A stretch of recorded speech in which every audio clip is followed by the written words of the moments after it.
What if every single item in your grocery cart was secretly a future plant waiting to grow, and you've been throwing away hundreds of dollars worth of free food every single week without even realizing it? Think about that for a moment. You're already buying the seeds, you're already handling the cuttings, you're already carrying home everything you need to build a thriving, self-sustaining garden. The only thing missing is knowing which pieces to save and what to do with them. Today on my channel, we're pulling back the curtain on the hidden garden living inside your kitchen right now. These are 10 crops you can grow completely free, starting with things you already own. Some will feed you in weeks, others will keep producing for decades. All of them will permanently change how you shop, cook, and think about food. Let's get into it. We're starting with something so wild it sounds made up, and yet gardeners around the world are doing it in their living rooms right now.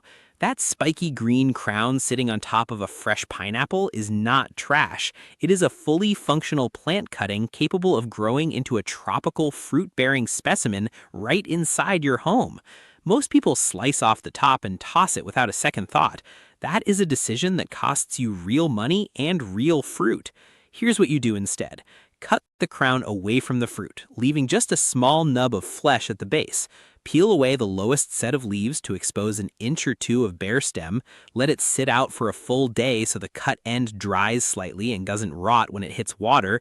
Then place it in a glass of water near a sunny window and wait. Within 2 to 3 weeks, white roots will begin threading down from the base of that crown.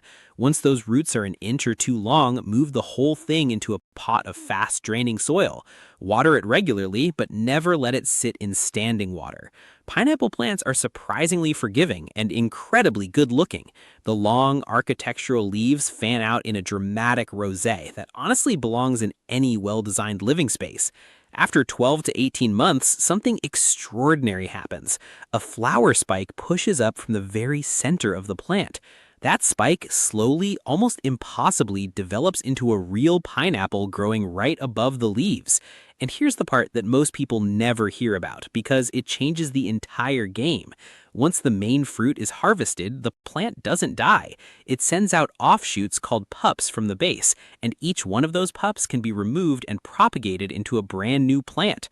One store-bought pineapple top becomes 2 plants, then 4, then 8. In warm climates, these grow outside year-round. In colder regions, they thrive in containers and can move indoors during winter. The patience required is real, but the payoff is one of the most satisfying moments in food gardening. You grew a tropical fruit from something that was headed for the compost bin. That is genuinely remarkable. But if waiting 18 months sounds like too long, don't worry. The next crop on this list is already sprouting in your pantry right now, and it is ready to plant almost immediately. Here's a question worth sitting with. What if the one potato growing eyes in the back of your cupboard is actually trying to tell you something? That sprouting potato is not going bad. It is going to work. Every sprout you see pushing out of that skin is a growth point, a future plant ready to emerge the moment it hits soil.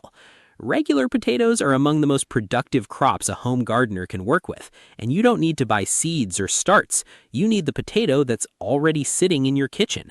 Cut it into pieces, making sure each section has at least one firm, healthy sprout on it. Let those cut pieces air dry for 24 hours so the exposed flesh forms a protective callus. Then plant them about 4 inches deep in loose, fertile soil and stand back. Each sprouted piece produces a full-sized plant. Each plant produces multiple new tubers underground. Depending on variety and growing conditions, a single planted piece can yield 5 to 10 potatoes by harvest time. That's 10 times your original investment from kitchen waste. Sweet potatoes work on a similar principle, but with an even more exciting twist. Place one sweet potato in a jar of water, propping it with toothpicks so the bottom half sits submerged. Set it somewhere warm and bright. Within a couple of weeks, purple and green shoots called slips will begin spiraling upward from the skin. Let those slips grow until they reach 4 to 6 inches long. Then twist them free and drop them into a second glass of water to root on their own. What happens next is one of the most satisfying things you'll ever witness in a kitchen. Within days, those individual slips grow their own root systems. Once rooted, each slip becomes a separate plant, One sweet potato can produce a dozen slips or more over several weeks, meaning one grocery store purchase becomes 12 individual plants. Each of those plants, once in the ground, spreads into a lush vine covering 3 to 4 feet of space. The vines aren't just productive underground either. The leaves are entirely edible and can be harvested like spinach throughout the growing season. At the end of the season, each vine delivers 3 to 8 sweet potatoes, often bigger and more flavorful than anything you'd buy at a store. This is one of the most nutritious, productive, and forgiving crops available to any gardener at any level. Are you starting to see how much free food potential is already sitting in your home? Because we've barely scratched the surface. The next crop requires zero special knowledge, zero equipment, and a very specific question to ask your neighbors this summer. If you know anyone growing tomatoes, you are sitting on an unlimited supply of free tomato plants. Here's why. Tomato plants constantly produce side shoots called suckers. These grow in the joint where a branch meets the main stem. They compete with the rest of the plant for resources, which is why experienced growers remove them regularly. That removal is your opportunity. Every sucker that gets pinched off is a fully capable cutting that will root and grow into a complete tomato plant. Most gardeners are actively trying to get rid of them and will hand them over without hesitation. The propagation process is almost embarrassingly simple. Take a fresh sucker 4 to 6 inches long, bury the lower 2/3 directly into moist soil, or place it in a glass of water first to watch the roots develop. Either way works. Within a week or two, roots establish and the plant begins pushing new growth from the top. Suckers started early enough in the growing season produce fruit at exactly the same rate as plants started from expensive packets of seeds months earlier. But here's the thing nobody tells you when you first hear about this trick. The variety you're propagating is already proven to grow in your specific local climate. When your neighbor's tomatoes are thriving, their suckers carry the same genetic material, the same built-in resilience. You're not gambling on seeds from a catalog, you're cloning success. And once you have your own plants producing fruit, you can save seeds from the best tomatoes at the end of the season. Dry those seeds on a paper towel, store them in an envelope, and plant them next spring. The cycle becomes entirely self-sustaining. One conversation with a neighbor becomes a permanent tomato supply that costs you nothing year after year. Every bundle of fresh herbs you bring home from the grocery store is actually a propagation kit in disguise. Most people use a few sprigs and watch the rest wilt in a glass on the counter. What they should be doing is turning that bunch into a permanent garden plant that keeps producing indefinitely. And the method is so simple it almost feels like cheating. Basil, mint, oregano, thyme, rosemary, and most other common culinary herbs belong to plant families that root aggressively from cuttings. You don't need rooting powder, you don't need a greenhouse. You need a sharp snip, a glass of water, and about a week of patience. Take any tender young cutting around 4 inches long from a store-bought bunch. Strip away the leaves from the bottom inch or two to expose the nodes, the small bumps along the stem where leaves emerge. Drop that cutting into clean water in a bright spot. Within 5 to 10 days, white roots will extend from those nodes. Once roots reach an inch long, pot the cutting in soil and treat it like a regular plant. Here's where this gets genuinely exciting. Each rooted cutting becomes a plant that you can take more cuttings from. One grocery store bundle of basil becomes 3 rooted cuttings. Those 3 become 9. Those 9 supply enough fresh herbs to cover your cooking needs entirely, while still having plants left over to share or trade. Mint, in particular, is so vigorous it borders on aggressive. A single rooted mint cutting will colonize a container within a single season if you let it. Many experienced gardeners keep mint in pots deliberately just to contain the enthusiasm. Do you ever walk past wildflowers growing along a roadside or in a field and wonder whether any of them are actually useful? Because the answer is yes, and one of the most common is also one of the most overlooked free food sources available. What you think is a roadside weed is actually one of nature's most generous seed producers, and it is almost certainly growing somewhere near you right now. Wild carrot, known across much of the world as Queen Anne's lace, is the direct ancestor of the domestic carrot sitting in your refrigerator. It grows in fields, along roadsides, and in disturbed soil almost everywhere.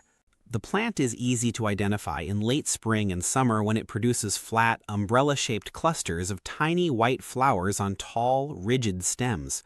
By late summer, those flower clusters dry out and curl inward, forming tight brown seed heads packed with viable seeds.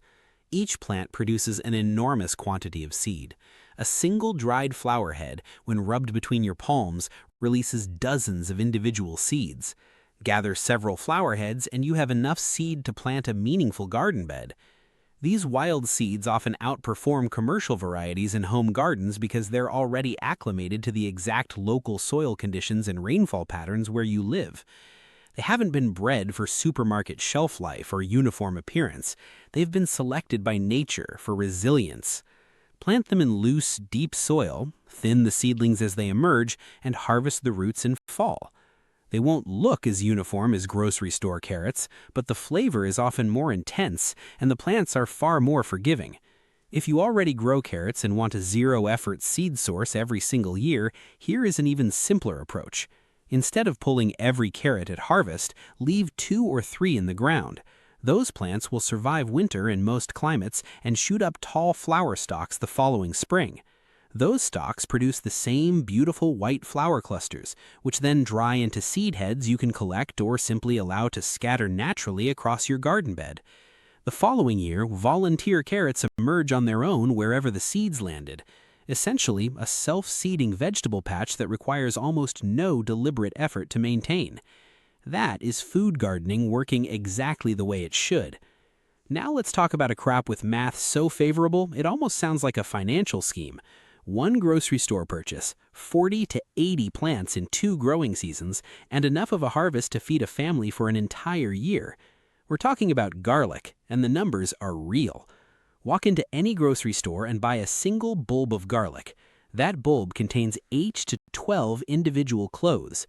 Every single clove is a seed. Plant it pointed end up, about 2 inches deep, and that clove will grow into a complete plant that produces its own full bulb by the following summer. That new bulb contains another 8 to 12 cloves. Do the math on what happens when you replant every clove from every new bulb. After 2 growing cycles, one original grocery store bulb has the potential to produce enough garlic to supply most households for an entire year with surplus left to replant or share. The mechanics are simple. Garlic likes well-drained soil, plenty of sun, and to be left alone. Plant in fall for a summer harvest, water during dry spells, stop watering as the lower leaves begin to yellow, pull the bulbs when roughly half the foliage has died back, cure them in a warm, dry, airy spot for 3 to 4 weeks, and store them at room temperature. Fresh, home-cured garlic stores beautifully for 6 to 9 months and develops flavor complexity that commercial bulbs, harvested young and shipped across the world, simply cannot match. Here's a detail that will genuinely surprise you if you've only ever used store-bought garlic. The papery outer layers on home-cured garlic are thicker and more protective. The cloves inside stay firm and potent far longer than anything you'd buy off a shelf. And because you're selecting your best bulbs to replant each season, you're unconsciously breeding a strain that's increasingly well adapted to your exact garden conditions. Over several seasons, your homegrown garlic becomes noticeably more vigorous than anything you started with. This is exactly how farmers and gardeners maintained their crop varieties before the commercial seed industry existed. And you can do it starting this fall with a single bulb from your local grocery store. The next one is sitting in your pantry right now, and most people walk right past it every single day without recognizing it for what it actually is. That bag of dried beans on your shelf is not just dinner, it is a bag containing dozens of plants. Every dried bean, lentil, chickpea, or pea sold in a grocery store is technically a seed. It is the actual reproductive unit of the plant. What seed companies sell for gardening purposes is the exact same thing you can buy in bulk from the food aisle for a fraction of the price. Black beans, pinto beans, navy beans, green lentils, split peas, chickpeas, all of them can germinate and grow into productive food plants under the right conditions. The key difference between a bag of seeds from a garden catalog and a bag of dried legumes from a grocery store is processing time and storage duration. Grocery store legumes may have been sitting in a warehouse longer, so germination rates can be lower. The solution is straightforward. Buy a larger quantity than you think you need and expect perhaps 60 to 70% germination. Soak the beans overnight before planting to rehydrate them fully. Plant in rich soil after all frost risk has passed and water consistently. What emerges is a bean plant that grows quickly, flowers prolifically, and sets pods that each contain multiple beans. A $2 bag of dried pinto beans can yield enough plants to produce several pounds of fresh or dried beans through a single growing season. And here's the part that locks in the cycle permanently. Let a portion of your bean plants mature completely without harvesting. The pods will dry and harden on the vine. Pull those dry pods at the end of the season, shell them, and store the dried beans in a cool, dry place. Those beans are now both next year's seeds and a food supply. The loop closes entirely. You bought one bag once, and from that point forward, your bean supply is self-generating. This is how subsistence farmers have operated for thousands of years, and it works just as well in a suburban backyard or on an apartment balcony with containers. Now let's talk about a crop that offers the fastest visible result of anything on this list. This next one is so quick that you can actually watch it growing day by day, and most people have already tried the first stage without realizing there's a far more powerful second step. Green onions regrowing in water is one of the most widely shared gardening hacks on the internet, and it works. Cut the green tops off a bunch of store-bought green onions, place the white root ends in a shallow glass of water, and new green growth appears within 2 to 3 days. Those greens can be harvested and will regrow repeatedly for several rounds before the plant exhausts itself. That's useful and satisfying, but it's only the beginning of what green onions can do for you. Here's the step that most people skip. Once those water-rooted green onions have produced a few rounds of regrowth, transfer them into actual soil. In the ground or in a container, they establish quickly and begin growing as full plants. As the season progresses, they develop into clumps. Let a few of those clumps run their full cycle without harvesting. They'll send up tall, hollow stems topped with round flower heads. Those flower heads dry and turn into seed pods packed with small black seeds. What those seeds do next is the reason experienced gardeners deliberately let a few plants go to seed every single year. The seeds scatter. Some fall right where the plant stood and germinate in place. Others get moved by wind or accidentally by foot traffic into different corners of the garden. The following spring, small green onion seedlings appear in unexpected places throughout the growing area. Self-seeded green onions are one of the most low-maintenance free crops available. Once established, they essentially manage their own population. You harvest what you need, you leave a few to seed each year, and the supply perpetuates itself indefinitely. One store-bought bunch becomes a permanent feature of your garden, with essentially zero ongoing investment. Let's talk about a crop that might be the easiest of all to start from grocery store material. Here's a question most people never think to ask at Halloween. Why are you throwing away the seeds? Every winter squash and pumpkin you slice open for cooking or carving contains a cavity full of seeds. Those seeds are fully viable in most cases and represent next year's harvest in the most direct possible way. Scoop the seeds out, rinse them clean of the surrounding pulp, and spread them on a dry cloth or plate. Let them air dry for 3 to 5 days in a location with decent airflow. Once completely dry, store them in a paper envelope or sealed container in a cool, dark place until spring planting time. Most pumpkins and winter squashes are grown from traditional, open-pollinated varieties rather than modern hybrids. This means the seeds they produce grow true, producing offspring that closely resemble the parent plant. The exception is if 2 different squash varieties grew near each other and cross-pollinated.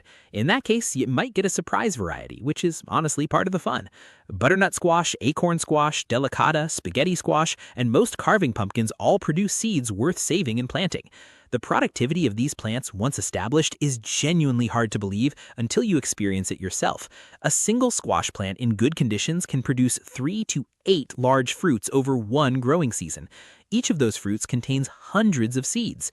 The math on seed abundance is almost absurd. One planted seed leads to several fruits, each containing enough seed to fill a garden bed.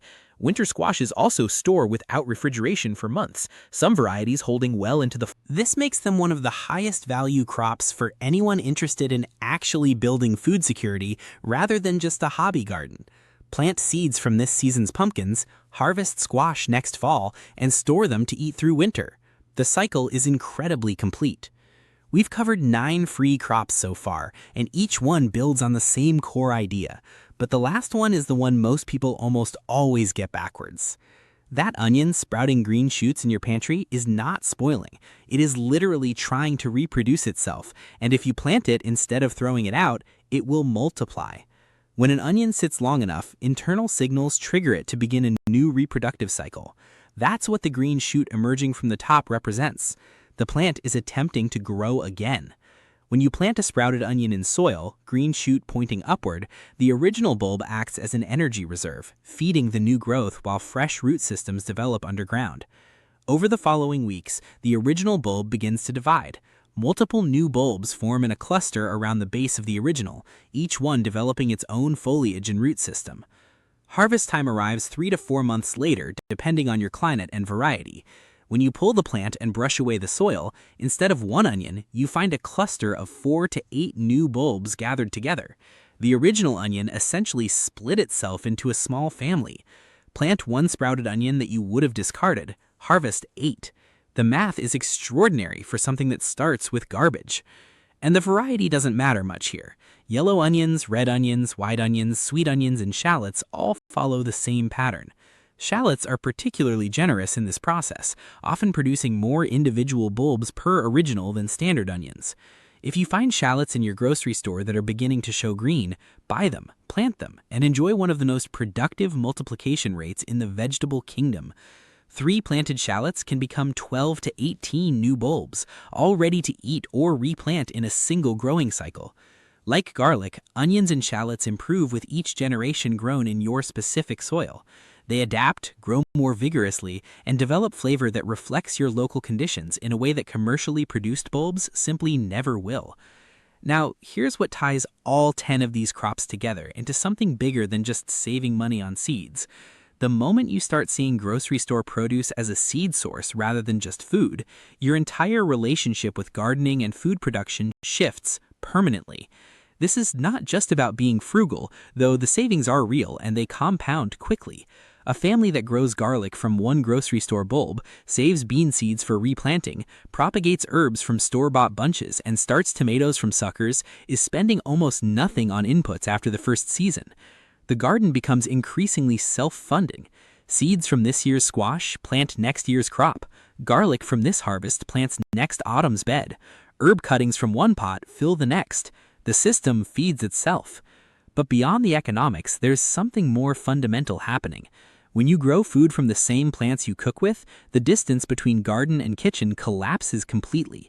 You begin to understand your food differently. You know which tomato variety produced the best flavor because you grew it, tasted it, and saved its seeds. You know exactly how your garlic was grown because you grew it. You understand the full arc of a plant's life because you've watched it from a kitchen cutting all the way through to a harvest that fills your pantry. That understanding is something no grocery store can sell you, and it is genuinely worth more than the money you'll save. These 10 crops are not just gardening projects, they are the foundation of a mindset shift. Once you've grown green onions from a grocery store bunch, you start looking at everything differently. The cilantro bunch that's starting to bolt, can you collect those seeds? The butternut squash you bought on sale, are there any seeds worth drying? The garlic bulb you bought for cooking, could one clove go in the ground? The answer to all of those questions is yes, and the habit of asking them is exactly how beginning gardeners become genuinely skilled ones. Start with whatever appeals to you most. Green onions are the easiest entry point and deliver results so quickly they'll convince even the most skeptical person in your household. Garlic is the best long-term investment in terms of how rapidly it multiplies and how dramatically it improves your cooking.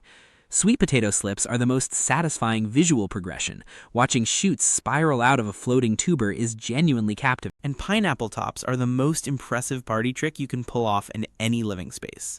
But whichever one you start with, the most important thing is to start. Pick one item from today's grocery run.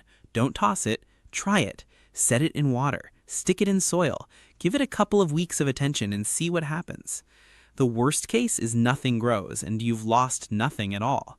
The best case is that you've begun a chain reaction that ends with a garden that produces hundreds of dollars worth of food every year from inputs that currently go straight into your recycling bin.